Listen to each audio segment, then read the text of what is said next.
Formula ఈ-రేస్ కేసులో సంచలనం చోటు చేసుకుంది. ఈ కేసుకు సంబంధించి ఏసీబీ దూకుడు పెంచింది.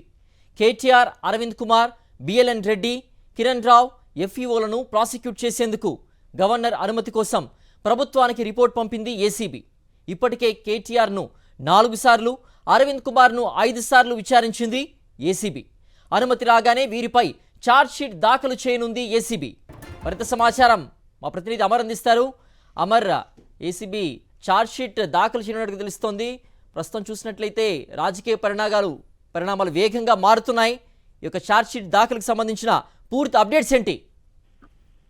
సిద్ధు, ఫార్ములా ఈ కార్ రేస్ లో కీలక పరిణామం చోటు చేసుకుందని చెప్పుకోవచ్చు.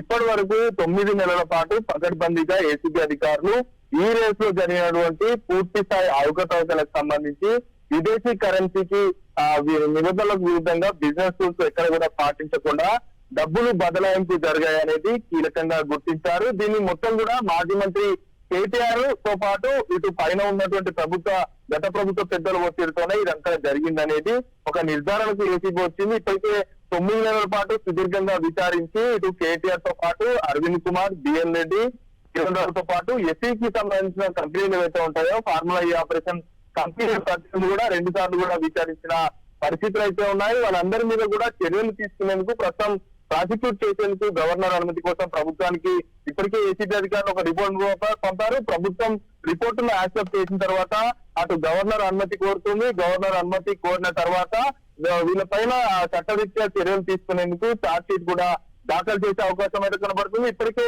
కేటీఆర్ ను 4 సార్లు విచారించారు, అరవింద్ కుమార్ కూడా విచారించిన నేపథ్యంలో ఈ కేసు మరో మలుపు తిరిగే అవకాశం అయితే కనబడుతుంది. ఛార్జ్ షీట్ దాఖలు చేసిన తర్వాత వారందరిపైన కూడా క్రిమినల్ చర్యలు తీసుకునే అవకాశం అయితే కనబడుతుంది.